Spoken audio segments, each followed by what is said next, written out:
Thank you so much for your time this afternoon. This is Citizen Live at 1. I am Lillian Muli Kanene. A family in Ngogwene village, Nyeri County, is grieving over the death of 2 of their daughters who are among those murdered in the Mandera massacre. Their parents, Nancy McKenna and Erastus Muhinja, say the 2 had called them when they left Mandera and were expected home at least by Sunday evening, but that was not to be. 30-year-old Frida Kathambi and younger sister 28-year-old Winnie Karemi had been away from home for over a year, working as teachers in Mandera County. But with the December holidays here, it was time to go home. They were to get home Sunday evening. Wasichana wangu walinipigia simu, wakaniambia mam, tutakuja kesho. Na tutaanza safari saa 8 usiku. Nikawaambia karibuni. But that would be the last time Nancy McKenna would speak to the daughters. Just hours after their bus left for Nairobi, they and 26 other people were brutally murdered. But news of the deadly massacre only reached the parents hours later that Saturday. Kupigia watoto wangu mteja. Kupigia huyu mwingine ikasema na Kisomali. The bodies of her 2 daughters still lie at the Chiromo mortuary. It will take them a long while to come to terms with the double tragedy that has hit their home. Akaniambia tumeingia huko ndani kwa jeshi na tumewaona ni wao. Nikamwambia sawa sawa. Mungu aweke mahali pema. Na mimi nikasikia kuna la kufanya.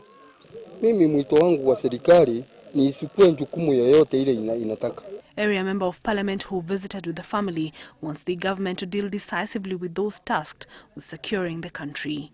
It is unfortunate that when we put this new constitution in place, we say that the commissioner of the IG will enjoy a security of tenure for 4 years, which is non-renewable. That was a big mistake because that person has no obligation to work hard.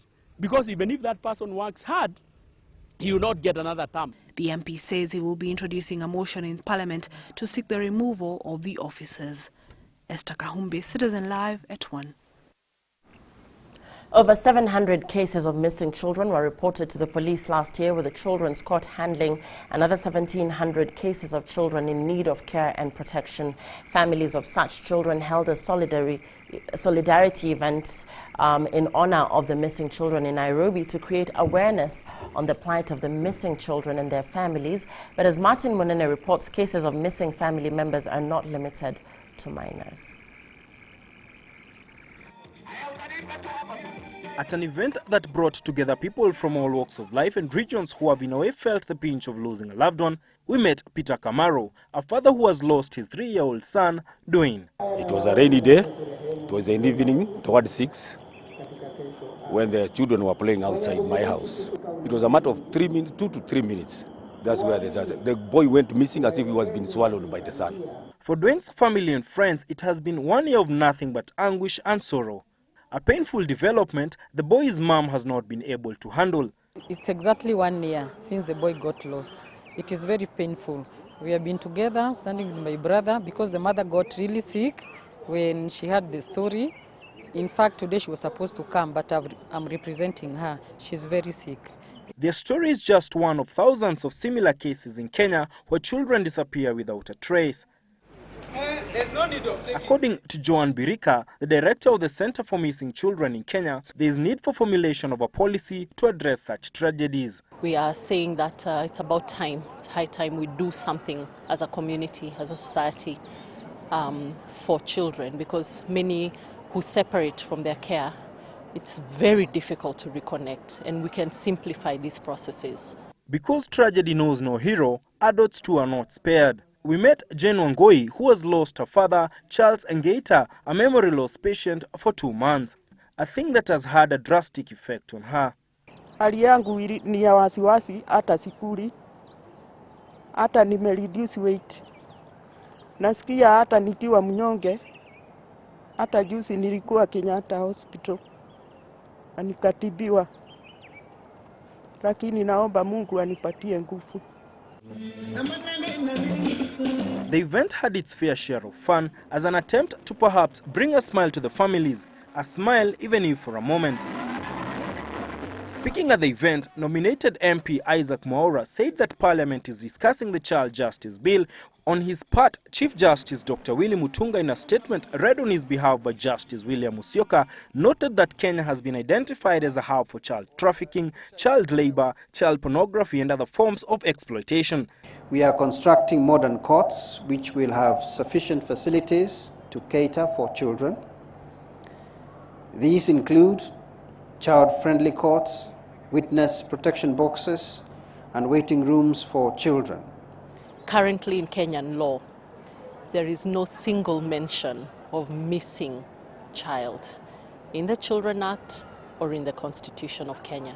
The families have urged the public to help them find their missing family members and have also called on all parents and guardians to be vigilant to ensure their young ones do not get lost. Dane's family and thousands alike, hope remains their anchor, hoping that someday and perhaps soon they will be reunited with their loved ones. Martin Munene for Citizen Live at 1. Minority members of Parliament are expected to move a motion of adjournment this afternoon under the provisions of Standing Order 33 to discuss the Mandera attacks and the security situation in the country. Kenda Gobadia is at Parliament buildings and now joins us on a phone. Hello, Kenda.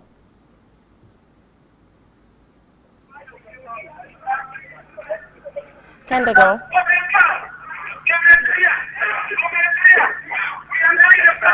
Can you hear me? All right, and as we wait on Kendago, I don't know if we have him online now.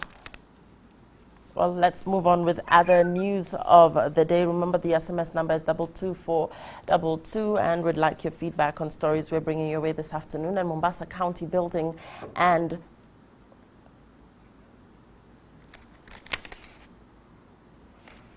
could we please have that story? Mombasa County Building and Construction Inspector was yesterday arrested along 2 other people for allegedly violating construction procedures leading to the collapse of a number of buildings within Mombasa County. Alex Njagi has the details.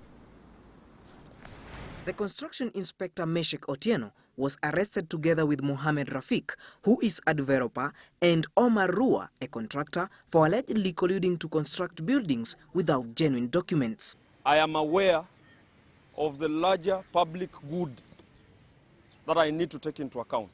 Safety is important, and each time we have such a situation, we need to take the necessary action so that we're able to correct this situation from happening.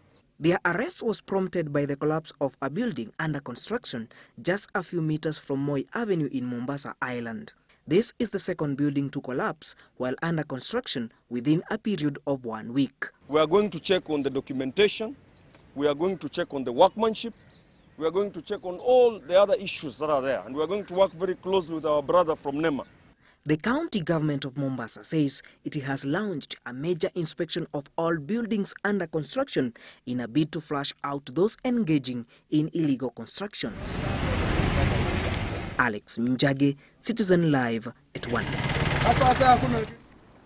An assistant chief in Kegonga area in Migori is said to have fled after the murder of a father of 3 in the area.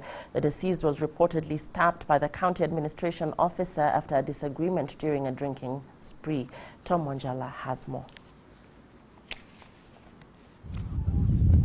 As they stand outside this humble homestead conversing in low tones, it will appear they are yet to come to terms with the reality that their relative and friend has indeed passed on.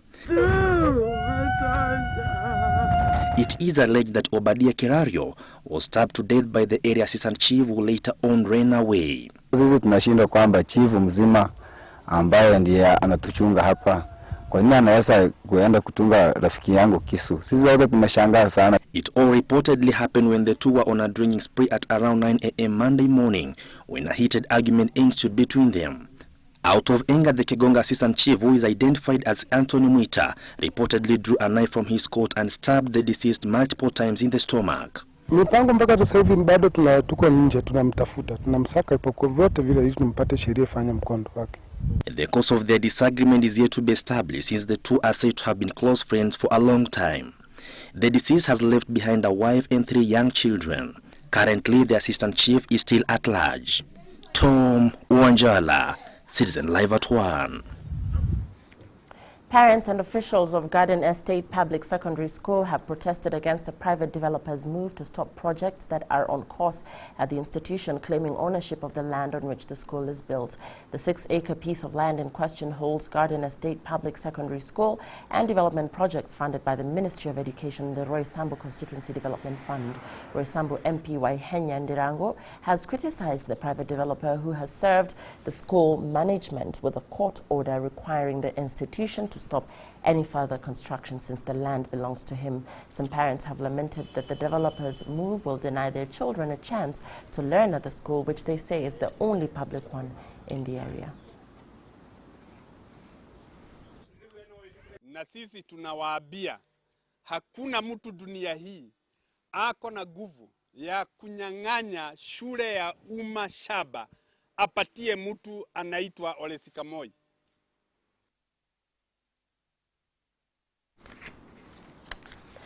Right, and as earlier mentioned, minority members of Parliament are expected to move a motion of adjournment this afternoon under the provisions of Standing Order 33 to discuss the Mandera attacks and the security situation in the country.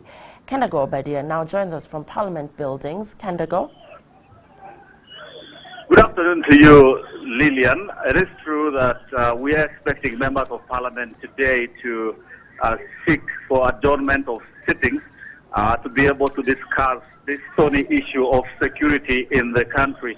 So far, we know that the Senate has already confirmed that the minority leader will be bringing a motion of adjournment at the Senate, seeking for time to discuss the issue of insecurity, with very strong proposals of doing an overhaul of the system, the entire leadership, beginning with the Cabinet Secretary, Olelenku, Kimayo, the IG, together with the Kameru, who is leading the NIS. All these systems are going to be discussed this afternoon. The National Assembly has not confirmed whether this is going to come up, but we expect a member today, maybe when the House begins sessions at 2 o'clock, 2:30 this afternoon, then they will be able to ask for some time from the Speaker. And for sure, we know that this being a thorny issue, the Speaker might grant that request, and the two houses would be able to discuss. But right now, I am standing at Harambee Avenue, where members of public civil society groups have come here to demonstrate against what they are saying, the upsurge of insecurity in the entire country and reluctance by security agencies to take action. Here, members of Parliament have joined. I have seen Senator Boni Khalwale joining here with the civil society groups to protest, and they are asking the President to fire or sack all the top officials in the security docket. They are here at Harambee House trying to send their message to the President. A lot of young people are here, civil society groups organizing this. So we do not know what will happen, but they are here to send their message. But then we'll just keep waiting and see whether Parliament will be able to discuss this issue in the afternoon. Back to you, Lillian. Thank you for that, Kendago Obadia. Will be updating us on that developing story in subsequent bulletins. And elsewhere, it's not often that a student chooses to forego an opportunity offered by a top university in the country to pursue a competitive degree. But Fiona Chepleting, who hails from Nandi County, is an exception. She declined to take up an offer from the University of Nairobi to study veterinary medicine and instead opted to go and study aerospace engineering at the University of Hertfordshire in the United Kingdom. Chepleting graduated with first-class honors in aerospace engineering in June this year and was given a hero's welcome in Kapsabet town. Bonareri Samaha has the details. Kapsabet town went into a celebratory mood yesterday as Nandi County residents joined leaders in giving massive Fiona Chepleting a warm welcome. Nandi County has for many years been famed for producing top-notch athletes, but this time it produced a star in a different field internationally. In the world of academics, Fiona Jableting rose from a photocopy machine operator to an aerospace engineer following a successful course in the United Kingdom. The 22-year-old graduate of the University of Hertfordshire captured the attention of Nandi County residents when she jetted home with a rare outstanding first-class degree in aerospace engineering. She said that she did not regret her decision to pursue aerospace engineering and thanked her parents for supporting her. I'd like to encourage also the parents to let their kids choose what they want to do rather than force them to do what the parents want them to do. Jableting was the only one to graduate with first-class honors in a class of 10 colleagues from Africa. Her parents were ecstatic and say that she has always been a hard worker. Nina furaha sana siku ya leo kuja hapa hili nichumukie niwe pamoja na watu tufurahie kupokelewa kwa msichana wetu Fiona Masi Jableting ambaye ni mtoto wetu wa mwisho. Akaenda Moi Girls, alipomaliza Moi Girls akaitwa Nairobi University, lakini hakuitiwa kosi ambaye alifurahia. Akasema ya kwamba anataka maybe kuingia kwa internet aone kosi yenye itamfurahisha. Nandi County Deputy Governor Dominic Biwott hailed Jableting for elevating Nandi County's reputation and added that her name will be included in the county's Hall of Fame alongside those of veteran leaders such as Koitalel Samoei, Jean-Marie Serone, Bishop Alexandra Muge, Delegat Mutai and Kipchoge Keino. She's done us proud, not only as a county, but as a country, Kenya. Jableting had earlier been selected to pursue veterinary medicine at the University of Nairobi, but she declined and went ahead to pursue her education in the competitive and usually male-dominated aerospace engineering sector. Bonareri Samaha, Citizen Live at 1. Congratulations are in order. Now, a voter from Dagoretti North Constituency has moved to court to seek the disbandment of the Constituency Development Fund Committee. The voter, Wanderi Babandege, claims that the committee was not properly constituted by the area member of Parliament, Simba Arati. Barandege, who unsuccessfully vied for the parliamentary seat during the last general elections, alleges that the committee has been disbursing funds to the projects without public participation and allegedly failed to show the criteria used to arrive at beneficiaries of bursaries, Uwezo Fund and Women and Youth Funds. In addition, he claims there is sufficient evidence to show that the public has lost money through dubious allocation of funds to questionable projects. The petitioner, through his lawyer Ronald Webale, appeared before High Court Judge Mombi Ngoge, who directed them to serve the respondents with documents pending inter-parties hearing on the 8th of December this year. We'll keep in touch. Okay.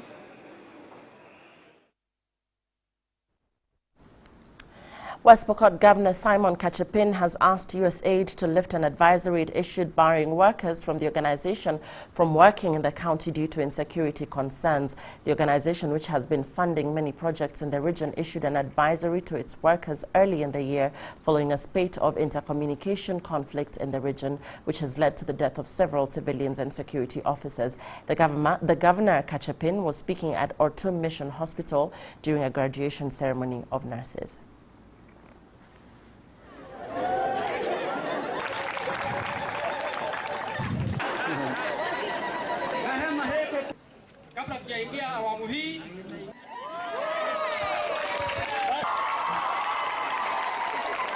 Ningeomba watu ya USAID wareconsider hiyo advisory warning wa watu ya USAID, sababu USAID wanafanya kazi mzuri, wanasaidia sana katika kaunti hii, na tungetaka wapeane hiyo warning kiolela. West Pokot vile ilisema is almost 100% very secure. Well, we're taking a short break now, and Citizen Live at 1 will be back shortly. Don't go far.